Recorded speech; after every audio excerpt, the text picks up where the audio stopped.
Hi, എല്ലാവർക്കും സ്വാഗതം. ധ്യാൻ എന്ന് പറഞ്ഞാൽ ശ്രദ്ധ അല്ലെ. ശ്രദ്ധക്കാണ് നമ്മളെന്ന് പറയുന്നത് ധ്യാൻ എന്ന് പറയുന്നത്. ധ്യാൻ എന്ന് പറഞ്ഞാൽ എന്താണ്? ഒരു പുല്ലിംഗ ശബ്ദമാണ്. ഓക്കെ, നമ്മളെങ്ങനെ പറയും?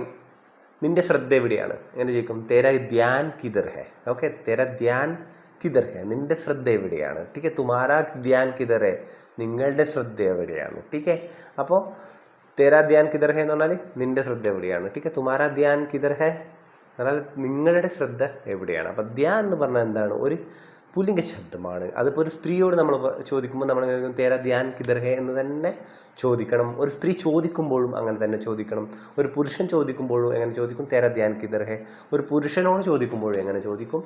തേരാ ധ്യാൻ കിധർ ഹെ എന്ന് തന്നെ ചോദിക്കണം. ഓക്കെ, അപ്പം ധ്യാൻ എന്ന് പറഞ്ഞ ഒരു പുല്ലിംഗ ശബ്ദമാണ്. തേരാ ധ്യാൻ കിധർ ഹെ എന്ന് പറഞ്ഞാൽ എന്താണ്? താങ്കളുടെ ശ്രദ്ധ, നിന്റെ ശ്രദ്ധ എവിടെയാണ്? ടീക്കെ, തുമാരാ ധ്യാൻ കിധർ ഹെ, നിങ്ങളുടെ ശ്രദ്ധ എവിടെയാണ്? Okay, thanks for watching.